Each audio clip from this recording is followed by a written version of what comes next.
ఎప్పుడెప్పుడా అని ఎదురు చూస్తున్న కొత్త రేషన్ కార్డులు వంచే కార్యాన్ని ఇవాళ సీఎం రేవంత్ అన్న షాల్ చేసిండు. ఈ కార్యంలో మాట్లాడిన రేవంత్ అన్న ఏడాది నర్దంలా చేతిపాటి సర్కారు చేసిన పనులను చెప్పుడే కాదు, మల్లోపారి కారు పార్టీ లీడర్లకు సవాల్ కూడా చేసిండు. మరి ఆ సవాలేంది, రేవంత్ అన్న ఏం మాట్లాడిండు పురాగా అరుచుకోవాలి కదా. ఎడిటర్ అన్న ముందుగా రేవంత్ అన్న మాట్లాడిన మాటలు వినిపియ్యగా. చంద్రశేఖరరావు కట్టిన కాళేశ్వరం 3 ఏళ్లలో కూలేశ్వరమైంది. నేను అడుగుతున్న ఇవాళ ఈడికి వచ్చిన వాళ్ళని, ఇంజనీర్లను, తెలంగాణ మేధావులను ఆలోచన చేయండి. 60-70 ఏళ్ల కింద మేము కట్టిన నాగార్జున సాగర్ ఎట్లుంది, మేము కట్టిన మూసీ నది ఎట్లుంది, మేము కట్టిన శ్రీశైలం ఎట్లుంది, మేము కట్టిన శ్రీరామ్ సాగర్ ఎట్లుంది, మేము కట్టిన కల్వకుర్తి ఎట్లుంది, భీమా ఎట్లుంది, నెట్టంపాడు ఎట్లుంది, కోయిల్ సాగర్ ఎట్లుంది, జూరాల ప్రాజెక్ట్ ఎట్లుంది. మాట్లాడదామా, చర్చ చేద్దామా? నాగార్జున సాగర్ కట్ట మీద మేం కట్టింది ఎట్లుందో, మీరు కట్టిన మేడిగడ్డ సుందిల్ అన్నారం పోదమా? ఆడనే కూలిన కూలేశ్వరం కాడ మిమ్మల్ని ఉరి తీసిన తప్పు లేదు. ఇన్నరానుల్లా సీఎం రేవంత్ అన్న చేసిన సవాలు. అది వరకు కాంగ్రెస్ పార్టీ కట్టిన ప్రాజెక్టులు బ్రహ్మాండంగా ఉన్నాయట. మాజీ సీఎం కేసీఆర్ కట్టిన కాళేశ్వరం ప్రాజెక్టు మాత్రం 3 ఏళ్లలోనే కూలేశ్వరం అయ్యింది కాబట్టి చర్చ చేద్దాం రాని సవాల్ వేసిండు. కాకుంటే ఈ పారి కూడా ప్లేస్ అక్కడనో ఇక్కడనో అన్నాడు గాని బరాబర్ ఎక్కడనో అన్నది మాత్రం చెప్పలేదు. అట్లనే ఎప్పుడు చర్చ చేద్దామో అన్న టైం కూడా చెప్పలేదు. మరి ఆ ప్రాజెక్టు కట్టించిన అప్పటి సర్కార్ తరపున ఈ సవాల్ తీసుకొని మాజీ నీళ్ల మంత్రి హరీష్ రావు ముంగడికి వస్తాడో, లేకుంటే ఆ పార్టీ తరపున మల్లోపారి కేటీఆర్ చర్చకు సై అంటాడో తెలియదు గాని మొత్తానికైతే ఇవాళ కూడా రేవంత్ అన్న అప్పటి కారు పార్టీ సర్కారును గట్టిగానే అరుచుకున్నాడు. ధర్మారెడ్డి కాలువ కావచ్చు, పిలాయిపల్లి కాలువ కావచ్చు, బునియాది కాలువ కావచ్చు, ఎస్ఎల్బిసి టన్నెల్ కావచ్చు, ఆనాడు మేము మొదలు పెడితే నువ్వు పూర్తి చేయలేకపోయినావు. ఏట్లో రాయి తీయ కూట్లో రాయి తీయలేనోడంట ఏట్లో మునిగి పెద్ద బండరాయి తీస్తాడంట. ఈ మునగాడంట గోదావరి జలాలు తుంగతుర్తికి తెస్తాడంట. 10 ఏళ్ళు మన గడ్డి వీకినావు, ఆ ఫామ్ హౌస్లో దొర దగ్గర గాడిద పనిచేసినావు అని నేను అడుగుతున్నా. తులసివనంలో గంజాయి మొక్క లెక్క నల్లగొండ జిల్లాలో ఒకడు గెలిచి ఏందేందో మాట్లాడుతున్నాడని జగదీష్ రెడ్డిని గట్టిగానే విమర్శించిండు. మల్లోపారి ఒక్కడు కూడా గెలవకుండా చూసుకోవాలని కార్యకర్తలకు పిలిపించిండు. వాళ్ళు 10 ఏళ్లు అధికారంలో ఉన్న పేదలకు రేషన్ కార్డు సన్న బియ్యం ఇవ్వాలని ఆలోచన చేయలేదని గరానికి వచ్చిండు. ఇప్పుడు మా ప్రభుత్వం సన్న బియ్యం ఇస్తే రేషన్ దుకాణాల కాడ ప్రజలు బారులు తీరుతున్నారు అన్నాడు. చూడాలి మరి రేవంత్ అన్న సవాల్ మీద కారు పార్టీ లీడర్లు మళ్ళీ ఏం మాట్లాడతారు. బోనాలంటే లష్కర్ బోనాలేనోలా చూసేటందుకి 2 కళ్ళు సరిపోవంటే నమ్మోన్రీ. ధూమ్ధామ్గా అయింది ఈ పారి కూడా ఉజ్జయిని మహంకాళి తల్లి బోనాల జాతర. జోర్దారుగా మొక్కులు పెట్టిండ్రు భక్తులు. లష్కర్ బోనాలంటే ఒక్క ఐతారంతో ఒడవది కదా, ఇవాళ రంగం నడిచింది. మరి భవిష్యత్తు గురించి అమ్మ పలికిన వాళ్ళకులేందో మీరు సుతం చూడండి. ఎప్పట్లెక్కనే గుడికి ఎదురుగా పచ్చకుండ మీద నిలబడి భవిష్యవాణి పలికింది మాతాంగి స్వర్ణలత. అమ్మ రూపాన్ని పెట్టేటందుకు అడ్డుపడుతున్నారని, రక్తం బలిత్తలేరని మస్తుగా గరమైంది తల్లి. నాకు మాత్రం రక్తం చూపియండి, నాకు రక్తం చూపించకపోతే నేను మాత్రం ఊరుకోను. వాళ్ళకు కొల్లారే కాదు, గ్రామం మొత్తం సంచారం చేస్తాను. ఇది వరకు నేను సంతోషంగా ఆనందంగా అందుకుంటూ ప్రాణానికి మాత్రం నష్టం జరిపించను గాని రక్తం మాత్రం తప్పనిసరిగా చూపిస్తాను నేను. శాంతించు తల్లి శాంతించు. బోనాల మొక్కులైతే మంచిగా ముట్ట చెప్పిర్రా లేదా మా అక్క చెల్లెళ్ళు? బాలబాలికలు సంతోషంగా ఘనందంగా నాకు పూజలు అందించారు. నాకు వారి అందరిని నేను వెంటుండే కాపాడే భారం నాది. అరికాలకు ముళ్ళినట్టే నా ముండి వల్లతోటి బీస్తాను, భారం నాది. ఒక్క మన రాష్ట్రాన్నే కాదమ్మా, దేశం మొత్తాన్ని కూడా సల్లంగా చూడాలి తల్లి నువ్వు. అందరి విషయంలో కూడా నేను తప్పనిసరిగా నేను తోడు నీడై నిలబడతా. నేను నా రాష్ట్రాన్నే కాదు నా దేశాన్ని తప్పనిసరిగా కాపాడే భారం నాది. విమానాలు కూలుతున్నాయి, అగ్ని ప్రమాదాలు జరుగుతున్నాయి, వందల గహనంగా పబ్లిక్ జీవిస్తారు. దేశం అంతా అల్ల కల్లోలంగా ఉన్నది తల్లి. ఇక నన్న నిమ్మలం అవుతుందా లేదా? రాబోయే రోజుల్లో మహమ్మారి కూడా వెంటాడుతుంది. మీరు మాత్రం జాగ్రత్తగా ఉండండి. మీరు పాటించవలసినవి పాటించండి. అగ్ని ప్రమాదాలు కూడా జరుగుతాయి. వీటి గురించి కూడా తప్పనిసరిగా ముందే హెచ్చరిస్తున్నా నేను. ఓ అవ్వో, మళ్ళేం మహమ్మారి మోపవుతుందో కదా. అట్లనే తల్లి నీ హెచ్చరికలు మనసులో పెట్టుకొని మెదులుతాం గాని ఈ పారి కాలమేంది తల్లి గిత్త చేస్తాంది. ఆయవన్న వానలు పడతాయా లేవా? ఈ ఏడు వర్షాలు తప్పగా కురుస్తాయి. పాడి పంటలు కూడా సమృద్ధిలా ఉండే చూసే భారం నాది. తల్లి చెప్పిందంటే వెనకకైనా పడతాయన్నట్టే వానలు. అమ్మా నీ దయ ఉంటే చాలు అన్నీ ఉన్నట్టే. ఇక భవిష్యవాణి చెప్పుడైనాక గుడి ముంగట ఆనిగప్పు కాయల గావు బట్టిర్రు. వెనక సిరి అంబారి ఊరేగింపు, చీకటైనాక పలారం బండ్లు తీసుడు. మస్తు సంబరం అనిపించింది అనుకోరాదుర్రి. భక్తులు కూడా మస్తుగా వచ్చిర్రు. కాలం అంటే ఎవ్వరి చేతుల లేదు గాని కరెంటు మాత్రం సర్కారు చేతుల పని. అయినా గాని ఆడాడ కరెంటు తిప్పలు తప్పలేవు అన్నం పెట్టే అన్నదాతలకు. వానలు కొడతలేవని ఏడవాలనో కరెంటు తిప్పలు పట్టించుకునేటోళ్లే లేరని కన్నీళ్లు పెట్టుకోవాలనో తెలియని పరిస్థితుల్లా ఇగో గీ ఊరోళ్ళు ఏం చేస్తాండ్రో చూడుండ్రి. ఆయిటి ఊనిన ఆనందం లేదు అన్నదాతల కండ్లల్లా. ఆటుమూటు వానలే పడుతున్నాయి గాని అసలైన వానలు పత్తకు లేవు ఇప్పటిదాకా. నీళ్ళ సౌలతులున్న మోకాన నాట్లేస్తారు. నీళ్ళ సౌలతులు లేని మోకాన నెలనర నాటుతాయింది. చినుకు వాడది, నాట్ల ఊసేలేదు. ఇంకొన్ని దిక్కులా కరెంటు కట్టింగ్లు, లేదంటే కాలిన ట్రాన్స్ఫార్మర్లు. నిమ్మకు నీరెత్తినట్టు చూసుకుంటా పోతున్న అధికారులు. అన్నదాతల గోస చెప్పేతరం కాదు. అగో చూస్తురు గదా, జగిత్యాల జిల్లా గొల్లపల్లి మండలం రంగదామునిపల్లె ఊరోళ్ల పరిస్థితి ఎట్లున్నదో. మొన్నటిదాకా పత్తి మొక్కలకు, ఇప్పుడేమో వరినారుకు బిందెలతోని నీళ్లు పోయాల్సిన గతి పట్టింది అన్నం పెట్టే రైతన్నలకు. ఎందుకో ఏందో గీ అవ్వ చెప్తాంది నుండ్రి. ఇప్పుడు 15 రోజులు అవుతున్నది. నార్లు రోజు బిల్కులే నీళ్లు లేవు. బిందెలతో మోసుకుంటున్నాం. నీళ్లు ఉన్నాయి గాని కరెంటు దిక్కు లేదు. కరెంటు గురించి మాకు ఏ దత్తుడు ఏ నాయకుడు ఎవరు కూడా మాకు సాయం చేస్తలేరు. మా పరిస్థితి ఏంది? నార్లు ఎండిపోతున్నాయి. ఇప్పుడు మాకు ఈ నార్లు ఎండిపోయినాక ఇప్పుడు ఇవి మా పొట్ట దెబ్బ కొట్టే పవిత్రం అయిపోతున్నది. మాకు ఏ లోకం ఏ నరుడు కూడా మాకు ఏ నాయకుడు కూడా మాకు సాయం చేస్తలేరు. కరెంట్లు ఎండిపోతున్నాయి. మేము చెప్తే కరెంట్ వాళ్ళు కూడా మీదోళ్ళు కూడా ఎవరు కూడా పట్టించుకుంటారు, ఎవరు కూడా చేస్తలేరు. అదన్నట్టు ముచ్చట. వాన కొట్టది, కాలిన ట్రాన్స్ఫార్మర్లు రిపేరు చెయ్యరు. అన్నీ ఉన్నా అల్లును నోట్ల శని అన్నట్టే తయారైంది ఈ ఊరోళ్లకు. ట్రాన్స్ఫార్మర్ గాలి 10 రోజులైతానా ఉలుకు పలుకు లేదట కరెంటోళ్ల కానుంచి. ఆయన ఆలుట్టిగెందుకొత్తారు? రైతులైతేంది ఎవలైతేంది చెయ్యి దడిపితేనే పని, లేదంటే ఫోన్ కూడా ఎత్తారు. గంత బిజీగుంటారు కొన్ని జాగల్ల కరెంటోళ్ళు. ఒకప్పుడు మంచిగానే ఉండేనట, ఈనాడమనే గిట్ల తయారైన అంటాంది గీ పెద్దవ్వ. చూస్తురు గదా లీడర్లు, రైతు దేశానికి వెన్నుముక్క, రైతే రాజు అని మైకుల ముంగట ఉద్దరు ముచ్చట్లు చెప్పుడు కాదు, అన్నం పెట్టే అన్నదాతలకు ఎసొంటి తిప్పలు లేని పాలన చెయ్యిండ్రు అని అంటున్నారు ఇది చూసిన పబ్లికు. మే నెలల్నే వర్షాలు దంచికొట్టినట్టు అనిపించినే గాని జూలై నెల సగం గడిచినా ఇప్పటికి సుతం ఆయమన్న వాన కొట్టిందే లేదు. దీంతోని సాగునీళ్లకు రైతులే కాదు, తాగునీళ్ల కోసం కూడా చాలా జాగల్లా జనాలు మస్తు గోసపడుతున్నారు పాపం. నీళ్ళ తక్లీఫ్ తీరుస్తలేరని ఈ ఊరోళ్ళు ఏం చేసిండ్రు చూడుండ్రి.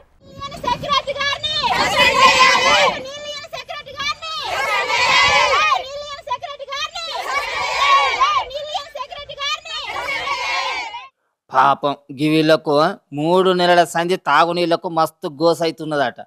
మా నీళ్ళ తిప్పల తీర్చురి సార్లు అని అధికారులకు ఎన్ని మాటలు చెప్పినా కూడా పట్టించుకున్న నాదుడే లేడట. ఇటు పంచాయతీ సెక్రటరీ సుతం పట్టింపు లేనట్టే ఉంటున్నాడట. ఆయనకు ఎన్ని మలకలు చెప్పినా కూడా పాయిది ఉంటలేదట. కాబట్టి వెంటనే కార్యదర్శిని సస్పెండ్ చేసి మాకు నీళ్లు అందేటట్టు చేయాలని డిమాండ్ చేసుకుంటే ఇంత ధర్నాకు దిగిర్రు అక్కడి జనాలు. ఇంతకు ఇది ఎక్కడి ముచ్చట్నో చెప్పలేదు కదా. ములుగు జిల్లా వెంకటాపురం మండలం బోధపురంలో తాగునీటికి చాలా గోసైతున్నదట అక్కడ వాళ్ళకు. ఇక ఆ ఊరి బంధువుకున్న వ్యవసాయం బాయికాడికి పోయి నీళ్లు మోసుకొచ్చుకుంటున్నారట. కానీ ఆ నీళ్లు కూడా మంచిగుంటలేవట. ఈ నీళ్ళతో లేనిపోని రోగాలు వస్తాయి ఎట్లా అని బాధపడుతున్నారు వాళ్ళు. ఇక ఈ ముచ్చట ఇట్లుంటే ఇక గిద్దు చూడుర్రి.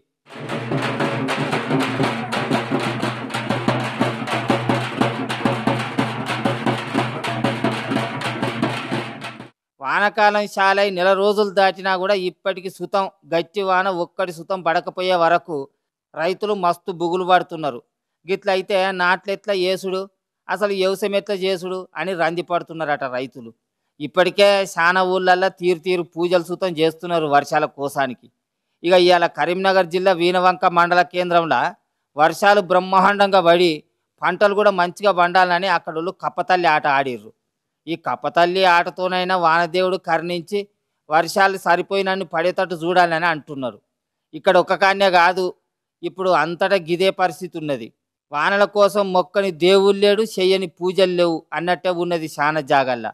మరి వానదేవుడు ఎన్నడు కరుణిస్తాడో, రైతుల బాధలు ఎన్నడు తీరుస్తాడో చూడాలి మరి.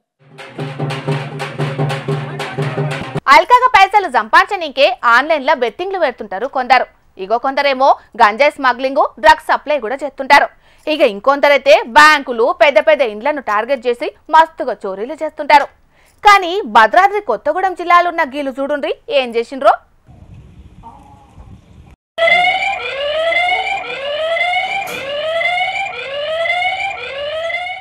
మార్కెట్లా నాటుకోళ్లకు మంచి డిమాండే ఉన్నది కాబట్టి ఇక నడుమ చాలా మంది నాటుకోళ్లను పెంచుతున్నారు కదా. ఇక ఇట్లనే భద్రాద్రి కొత్తగూడెం జిల్లా జూలూరుపాడు మండలంలో సుతం నాటుకోళ్ల ఫారాలను నడుపుతున్నారట కొందరు. అయితే నాటుకోళ్ల సుతం మటన్ లెక్క మంచి డిమాండ్ ఉండబట్టికే ఇప్పుడు దొంగల కన్లన్నీ గీ ఫారాల మీదనే పడ్డట్టున్నాయి. ఇక కోళ్ల ఫారాలనే టార్గెట్ చేసుకొని నాటుకోళ్లను మాయం చేస్తున్నారట ఆడున్న కొందరు బద్మాష్గాన్లు. ఇక దొంగల బారి నుంచి కోళ్లను కాపాడుకోనికి ఎన్ని ప్రయత్నాలు చేసినా ఫాయిదా లేకుండా అవుతుందని బాధపడుతున్నారు వీటిని పెంచుకునేటోళ్ళు. ఒక నాటుకోళ్ల షెడ్ని రెంట్గా తీసుకొని నేను ఒక 1500 నుంచి 2000 కోళ్ళను నాటుకోళ్ళని పెంచుతున్నాను. 9వ తారీఖు నేను మా వైఫ్ని హాస్పిటల్ తీసుకెళ్లడంతో దుండగలు కొంతమంది వచ్చి వెనక డోర్ పలగొట్టుకొనేసి నా నాటుకోళ్ళని ఒక 70-80 వేల రూపాయలు గల నాటుకోళ్ళని తీసుకొని వెళ్ళారు. నేను జులూరుపాడు పోలీసులకు ఫిర్యాదు చేశాను. ఇన్నర్ కదా ఇంటామని తీసుకొని దావఖానకు పోయొచ్చే వరకు వెనక తాళాలు వగలగొట్టి మొత్తం 80,000 విలువైన కోళ్లను మాయం చేసిండ్రట. చూస్తున్నారు కదా గీ ఫారంలో దొంగతనం చేసేనికి గీ బద్మాష్గాడు లోపలికి ఎట్లా వచ్చిండో. కానన్లున్న సైరన్ మూగబట్టికే దెబ్బ గుబులు పడి వెనకకు తిరిగి పరారైండు దొంగోడు. అయితే గీళ్ళ కిస్మత్ ఏదో మంచిగుండే బట్టికే కోళ్ళేం పోలేదు గాని, లేకపోతే గీపాటికే చికెన్ బిర్యానీ అయితుండే కావచ్చు కోళ్ళు. గీ ముచ్చట మీద పోలీసుల్లో కంప్లైంట్ చేసిండ్రట గాని ఎవల జాగ్రత్తలు ఆళ్లే ఉండాలి. దొంగలు పడ్డ 6 నెలలకు కుక్కలు మురిగినట్టు చేస్తే ఏం లాభం? గిట్లనే అయితుంటది. కానీ చూసిండ్రు కదా పబ్లిక్ దొంగలు ఎట్లా మోపైండ్రో. ఈజీగా పైసలు సంపాదించుకోనికి ఎసొంటి ఇకమతులు ఎత్తున్నారో. ఆఖరుకు కోళ్ళను సుతం ఇడిసబెడతలేరంటే చిత్రంగా ఉన్నదిలే ముచ్చట. ఇక షెడ్యూల్ అలారం పెట్టినాం, సైరన్ వత్తదని సడ్డమాలినట్టుంటే ఇక గిట్లనే కోళ్ళు దొంగల పాలయ్యే కథ అవుతుంది. జరా కోళ్ళ ఫారాలు నడిపేటోళ్ళు గిసొంటోళ్లతోని పైలం మరి ఏమంటున్నాం.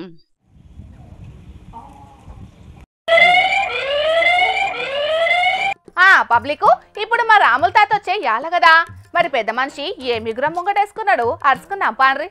అరే అరే ఇన్నా అరే నీకోసం మీ ఇంటి చుట్టూరు కంగా తిరుగుతాను కాదరా. నీ పిల్లని అడుగుతా ఏడపోయినా నాకేం వరకప్ప అనంట పంపేసి నీ పిల్లలు నువ్వు పంచాయతీతో పెట్టుకున్నారా గవాని నీకెందుకు కానీ ఉన్న ముచ్చట సరే అయితే కానీ ఇప్పుడు గీ మన ఢిల్లీలో నీకు ఎవరైనా తెలిసిన వాళ్ళు ఉన్నారా? ఉండేది ఉంటే చెప్పరాదు నాకు, వాళ్ళ ఫోన్ నెంబర్ జరంత నేను వాళ్ళతో మాట్లాడేది ఉన్నది.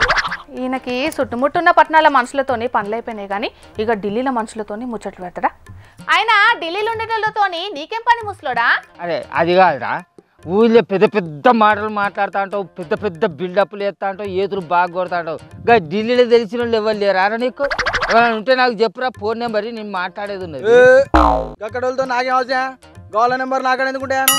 ఇంతకు నీకేం అవసరమో చెప్పరాదు ముసలోడా? నాకు తెలిసిన వాళ్ళు ఉన్నారు, నేను వాళ్ళ ఫోన్ నెంబర్ ఇస్తా గానీ. ఇదో ఇచ్చి నీకు హైదరాబాద్ కృష్ణానగర్ గడ్డల మీద ఉన్న దుకాణాల్లో ఉల్లిగడ్డలు కొనేటందుకే శాత కాదు. పట్నం కానీ పట్నం ఢిల్లీలో నీకు ఎవరు తెలుస్తారని బాగా బిల్డప్లు ఇస్తానువే అలక తక్కువదానా.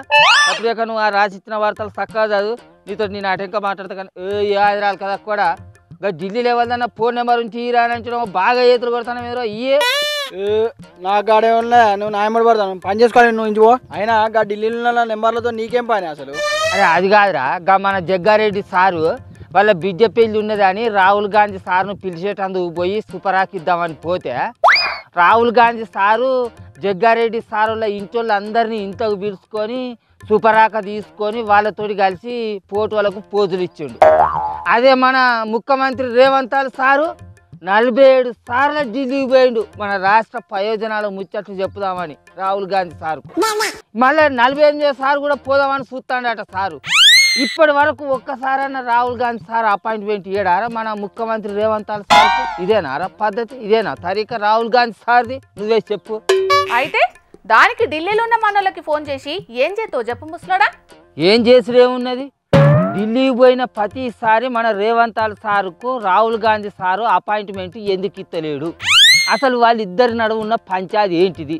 అసలు నిజంగానే రాహుల్ గాంధీ సారే మన రేవంత్ సార్కు అపాయింట్మెంట్ ఇస్తలేడా, లేకుంటే ఢిల్లీకి పోయిన ప్రతిసారి మన రేవంత్ సారే గాయనేది కలిసేదని సప్పుడు చేయకనే మరి వస్తాండా. ఈ ముచ్చట్లు ఏంటిది, ఏం జరుగుతుంది అనేది తెలుసుకోవాలని మనోళ్ళకు చెప్తా. సాటెంబడి చూసుకుంటూ తెలుసుకోవాలి. మరి అక్కడ ఏం జరుగుతుందో మనకు తెలియదా? అరే ఈయన చెప్తలేడా, పోయిన మన లీడర్లు కూడా ఎవరు చెప్తలేరా?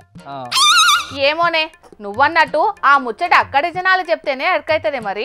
అరే అది కాదు పిల్ల, తెలంగాణ రాష్ట్ర ముఖ్యమంత్రికే అపాయింట్మెంట్ ఇస్తలేడు రాహుల్ గాంధీ సారు అని అంటే తెలంగాణ రాష్ట్ర ప్రజలను అవమానించినట్టే కదా రాహుల్ గాంధీ సారు. మరి ఈ రేవంత్ సార్ అయినా ఏం పద్ధతి అన్నట్టు ఏమో నాకు అర్థమే అవుతలేదు. రాహుల్ గాంధీ సార్ దగ్గర పోయి మరి సారు మరి నేను చేసిన తప్పేంది, నిన్ను ఏం మాట అన్నానని నన్ను ఇంత ఘనంగా అవమానించినట్టు చేస్తాను చెప్పు.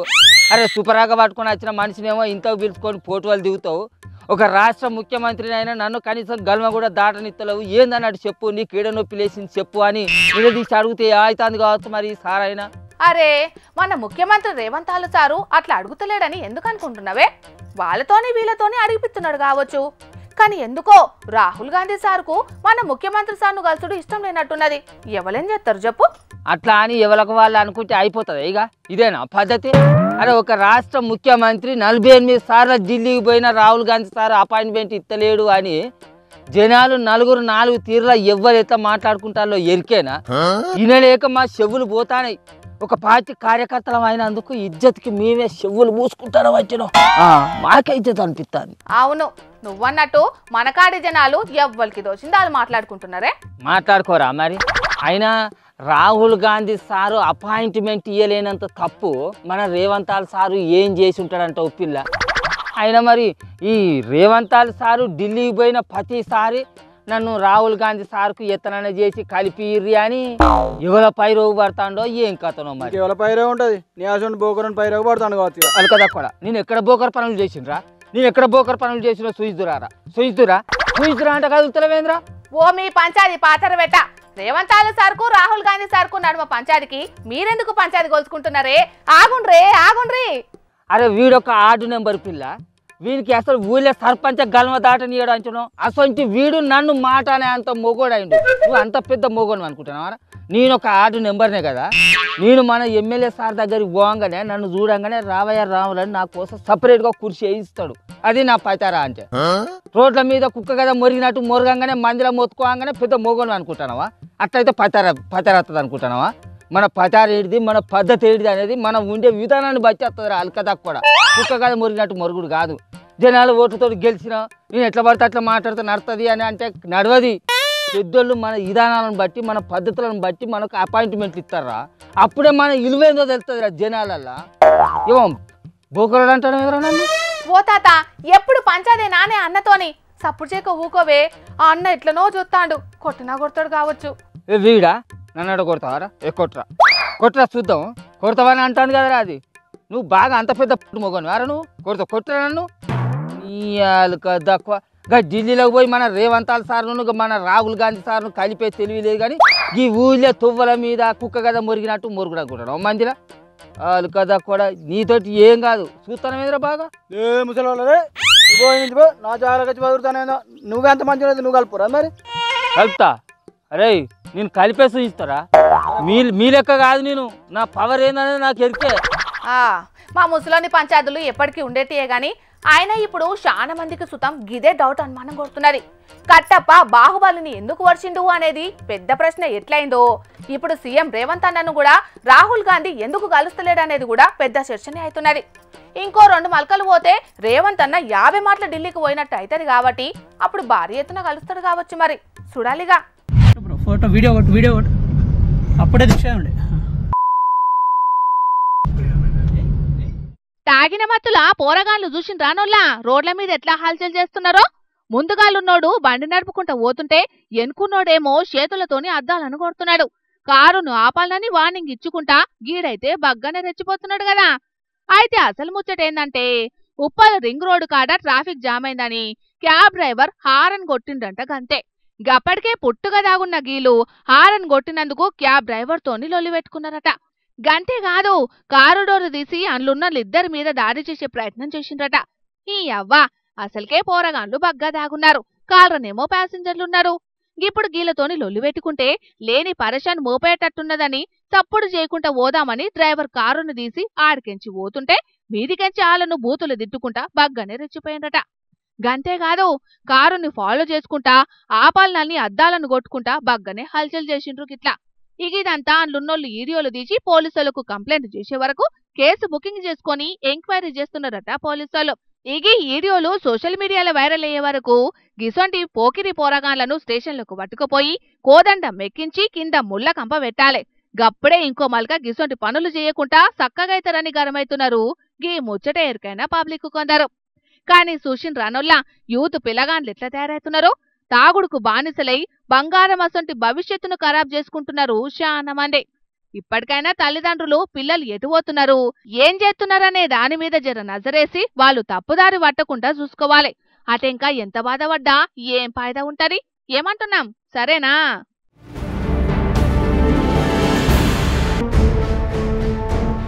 రోడ్ల మీద ఎట్లా నాట్లేస్తున్నారో చూసిండ్రా అనుల్ల గిల్లు. మరి గీ నడుమ వానలు సుత్తం ఏమంత గట్టికి కొట్టలేదు. గింతల్నే రోడ్ల మీద గిన్ని నీళ్ళెక్కడి అని పరిశాన్ అయితుండ్రు కదా. అయితే గివన్నీ వాన నీళ్లు కాదు, మురికి కాలువల పోయే నీళ్ళట. జోగులాంబ గద్వాల జిల్లా కుచినేర్ల అనే ఊళ్ళే మోరీల సౌలతులు చక్కగా లేవట. గందుకే డ్రైనేజీలో పోవాల్సిన నీళ్ళన్నీ రోడ్ల మీద వారుతున్నాయట. గిట్లా ఏమైందన్నా మా ఊర్లోకి నీళ్ళు వచ్చినాయి, డ్యామ్ నిండింది, నాటేసుకుంటున్నాం. మాకు చేనులు లేవు, చెట్లు లేవు, వేసుకుంటాము. పంచాయతీ సెక్రటరీ ఏమన్నా అంటే నాటేసుకొని అన్నారు, సాఫ్ చేయండి. ఇన్నరు కదా, పంచాయతీ సెక్రటరీ చెప్పిండేట గీళ్లకు నాట్లేసుకోమని. ఊళ్ళే మోరీల సౌలతులు చేయమంటే గీ తీరుగా ఉచిత సలహా ఇచ్చిండట. అద్వారకు సుతం గీ ముచ్చట మీద ఎన్నో మలకల పంచాయతీలకు చెప్పినా పట్టించుకోలేదట. ఇక తాజా మాజీ సర్పంచ్లకు చెప్తేనేమో మేమేం చెయ్యలేమన్నారట. అంతే కదా, మరి ఇప్పుడు వాళ్ళంతా మాజీ సర్పంచ్లు కాబట్టి వాళ్ళకేం అధికారం ఉంటది? పాపం పాత బిల్లులు రాక వాళ్లే మస్తు పరిశాన్లున్నారు. ఇక కొత్త పనులు ముంగటేసుకుంటే ఎలక్షన్ల నాటికి పోటీ చేయనికే పైసలుండయి. మళ్ళా సర్కారోళ్ళు ఎప్పుడు ఎలక్షన్లు పెడతారో చక్కగా క్లారిటీ లేదు. గందుకే ఆలు సుతం ఊళ్ళ సమస్యలను పట్టించుకుంటలేరు.